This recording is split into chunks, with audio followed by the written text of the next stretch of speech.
Halo, Assalamualaikum. Selamat datang di mata kuliah Studi Keuangan Bisnis. Nah, sekarang kita akan belajar bersama-sama mengenai aspek pemasaran. Nah, kenapa aspek pemasaran ini penting dalam studi kelayakan bisnis? Karena kalau kita tidak memasarkan produk kita, ya orang nggak bakal tahu kita jual apa. Ya, orang nggak bakal tahu produk kita seperti apa, spesifikasinya itu apa. Nah, jadi aspek pemasaran ini merupakan salah satu aspek yang penting dan harus kita pelajari dalam membuat studi kelayakan bisnis. Nah, masuk yang pertama. Ya, dalam aspek pasar kita harus menentukan yang namanya segmentasi pasar. Nah, pasar itu sendiri terdiri dari banyak sekali pembeli yang berbeda dalam beberapa hal. Ya, misalnya ya perbedaan keinginan, perbedaan kemampuan keuangan, lokasi menentukan nggak? Menentukan. Ya, sikap pembelian dan praktek-praktek pembeliannya. Nah, dari perbedaan itu tadi ya, lokasi, kemampuan keuangan, keinginan ya. Jadi dalam pemasaran itu sangat perlu dilakukan yang namanya segmentasi pasar ya. Tidak ada cara yang tunggal dalam melakukan segmentasi pasar. Manajemen dapat melakukan pengkombinasian dari beberapa variabel untuk mendapatkan suatu cara yang paling pas dalam segmentasi pasarnya. Ya, ada beberapa aspek utama ya untuk mensegmentasikan pasar. Nah, di sini nih ada beberapa aspek. Yang pertama ada geografis, demografis, psikografis, terus kemudian aspek perilaku satu persatu di sini kita pelajari. Yang pertama kita aspek geografisnya, ya itu terdiri dari komponen apa saja? Ya, kalau aspek geografis adalah komponennya adalah seperti bangsa negara. Ya, ada provinsi, kabupaten, kota madya, kecamatan, desa juga bisa. Ya. Terus yang kedua ada aspek demografis. Komponen-komponennya itu seperti usia. Ya. Jadi segmentasi pasarnya nanti kita ke usia berapa? Masih dari baru lahir kah? Balita, remaja, orang dewasa, lansia, atau siapa? Terus kemudian tahap daur hidup, jenis kelamin, kemudian pendapatan. Yang ketiga ada aspek psikografis, komponennya itu seperti kelas sosial. Ya, contohnya misalnya orang yang mampu dan kurang mampu, misalnya gaya hidup, ya gaya hidup setiap orang berbeda. Terus kemudian ada kepribadian. Yang terakhir ada aspek perilaku. Nah, di sini komponennya itu ada kesempatan, ya, tingkat penggunaan, terus kemudian status kesetiaan, ya. Jadi seorang konsumen itu ada yang loyal, ada yang enggak. Ya, jadi kita dari sini, dari segmentasi pasar kita bisa menilai, oh konsumen ini loyal, konsumen ini enggak loyal. Bagaimana mempertahankan keloyalan itu, kesetiaan itu dari konsumen? Ya, dengan cara apa? Nah, kita akan pelajari. Ya, tahap kesiapan pembeli dan sikap dari pembeli itu sendiri. Setelah segmentasi pasar, ya kita masuk ke menepat, menetapkan pasar sasaran. Ya, nah perusahaan perlu melakukan analisis untuk dapat memutuskan beberapa segmen pasar yang akan dicakup, lalu memilih segmen mana yang akan dilayani. Ya, setelah segmen pasar diketahui, ya ini. Analisis dapat dilakukan dengan menelaah 3 faktor, yaitu ukuran pertumbuhan segmen, kemenarikan struktural segmen, peta sasaran, dan sumber daya yang dimiliki perusahaan. Kemudian, menentukan posisi pasar. Setelah perusahaan memutuskan segmen pasar yang akan dimasuki, selanjutnya harus diputuskan pula posisi mana yang ingin ditempati dalam segmen tersebut. Untuk menentukan posisi pasar, ada 3 langkah. Ya, yang pertama, mengidentifikasi keunggulan kompetitif. Jika perusahaan dapat menentukan posisinya sendiri sebagai yang memberikan nilai superior kepada sasaran terpilih, maka ia akan memperoleh keunggulan komparatif. Ya, misalnya apabila perusahaan menawarkan suatu produk yang bermutu, ia harus menyerahkan produk yang bermutu pula. Ya, jadi posisi berawal dengan mengadakan pembedaan atas tawaran pemasaran perusahaan, sehingga ia akan memberikan nilai lebih daripada tawaran pesaing. Ya, kalau perusahaan itu menawarkan produk yang bagus, maka perusahaan itu juga harus memberikan benar-benar produk yang bagus. Jangan kita gebar-gebar produk kita bagus, kelebihan itu. Setelah kita memberikan kepada konsumen beli, ternyata tidak sesuai dengan spesifikasinya. Terus kemudian memilih keunggulan yang kompetitif. Jika perusahaan telah menemukan beberapa keunggulan kompetitif yang potensial, seharusnya perusahaan itu memilih. Ya. Terus kemudian dipilih salah satu keunggulan kompetitif sebagai dasar bagi kebijakan penentu posisinya. Dari produk tersebut, ya, ada beberapa keunggulan. Kemudian dipilih, ya, dievaluasi, ya, keunggulan mana yang akan kita miliki nanti, keunggulan mana yang akan kita gembor-gemborkan, kita akan pasarkan. Ya, sebagai jargon kita, produk kita loh sama-sama kursi, tapi kursi kita terbuat dari kayu yang sudah lama, misalnya benar-benar kayu yang sudah tua, sehingga bisa tahan lama. Beda sama kursi-kursi yang dijual sama perusahaan-perusahaan lain. Ya, kemudian mewujudkan dan mengkomunikasikan posisi. Setelah penentuan posisi dipilih, perusahaan harus mengambil langkah-langkah untuk mewujudkan dan mengkomunikasikan posisi yang diinginkan itu kepada konsumen sasarannya.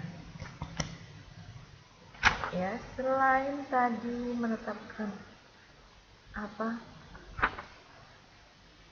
segmentasi target posisi di pasar, selanjutnya sikap, perilaku, dan kepuasan konsumen.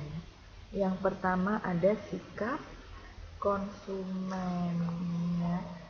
Ada kecenderungan untuk menganggap bahwa sikap merupakan faktor yang tepat untuk meramalkan perilaku yang akan datang. Ya, dari sikap itu kita bisa tahu, nanti jangka panjangnya atau ke depannya, ya, konsumen ini akan membeli produk kita lagi apa tidak. Seperti itu. Ya, yang pertama ada karakteristik sikap. Ya, sikap memiliki beberapa karakteristik. Yang pertama memiliki objek atau tujuan. Yang kedua memiliki petunjuk, derajat, dan intensitas. Yang ketiga memiliki struktur. Keempat dapat dipelajari. Terus kemudian ada sumber sikap. Sikap memiliki 2 sumber. Yang pertama adalah pengalaman pribadi. Yang kedua ada kelompok. Terus kemudian fungsi sikap. terdiri dari fungsi penyesuaian, fungsi pertahanan ego, fungsi pengekspresian nilai, fungsi pengetahuan. Ada komponen sikap. Ya, sikap memiliki 3 komponen: kognitif, terdiri atas kepercayaan konsumen dan pengetahuan tentang objek; afektif, perasaan dan reaksi emosional suatu objek. Terus kemudian komponen perilaku, ya, responnya terhadap objeknya itu nanti. Setelah sikap konsumen, ada perilaku konsumen, merupakan tindakan langsung dalam mendapatkan, mengkonsumsi, serta menghabiskan produk dan jasa, termasuk proses keputusan yang mendahului dan mengikuti tindakan tersebut. Selain perilaku, ada kepuasan konsumen, tingkat perasaan konsumen setelah membandingkan antara apa yang dia terima dan dia harapkan. Ya, karena sudah ada pemasaran tadi yang produk kita kelebihannya ini dari yang lain, setelah diterima harusnya sesuai dengan harapannya. Kalau seorang mau membeli sesuatu, pasti ekspektasinya, harapannya tinggi, ya. Dilihat dari iklannya, tadi orang tertarik sama iklan, otomatis harapannya terhadap produk tersebut tinggi, ya. Nah, jadi di situ tidak ada kepuasan konsumen. Apa yang dia terima dan harapannya harus seimbang. Terus kemudian dari aspek pemasaran ada yang namanya manajemen pemasaran. Ya, di sini. Yang pertama, dari manajemen pemasaran kita harus menganalisis pesaing. Yang pertama, dalam menganalisis pesaing kita harus mengidentifikasi pesaing. Ya, perusahaan dapat mendefinisikan, ya, para pesaing sebagai suatu perusahaan lain yang mempunyai salah satu atau lebih dari ciri-ciri, ya, yang sama. Misalnya ciri-cirinya itu hampir sama perusahaan kita, ya. Terus kemudian produknya juga menawarkan produk sama, membuat produk sama, ya, memasok yang sama. Terus target pasarnya juga sama, segmentasi pasarnya juga sama. Terus kemudian menentukan sasaran pesaing. Pada dasarnya semua pesaing akan berusaha memaksimalkan laba mereka, ya, tetapi pada kenyataannya pesaing berbeda dalam penekanan laba, baik untuk jangka panjang maupun jangka pendek. Ya, mengidentifikasi strategi pesaing, ya. Perusahaan lawan atau pesaing kita itu, ya, strateginya itu seperti apa? Ya, misalnya mutunya seperti apa, ada cirinya enggak? Kemudian produknya itu beragam apa tidak? Kebijakan harga, distribusinya, program promosinya juga kita harus identifikasi, ya, agar kita tidak kalah sama pesaing kita. Kemudian menilai kekuatan dan kelemahan pesaingnya. Pasti setiap perusahaan mempunyai nilai plus dan nilai kurangnya. Mengestimasi pola reaksi pesaing serta memilih pesaing, ya. Setelah perusahaan dapat menentukan pesaing utamanya melalui keputusan sebelumnya, ya, kita tadi sudah mengidentifikasi, menentukan, ya, strateginya seperti apa. Langkah terakhir kita memilih pesaing kita. Ini loh pesaing kita. Misalnya kita membuat kue. Nah, jadi kita perusahaan atau kita toko kue, banyak kue yang kita pasarkan, tetapi ada satu kue yang jadi ciri khas toko kita. Nah, di situ kita pilih pesaing-pesaing kita yang sama dengan produk kita, ya. Tadi dari manajemen tadi ada analisis pesaing, yang kedua ada bauran pemasaran produk barang. Yang pertama ada kebijakan produk. Ya, produk berupa barang dapat dibeda-bedakan atau diklasifikasikan menurut macamnya ya. Misalnya ya, produknya ini barang konsumsi. Ya, barang konsumsi itu apa, Bu?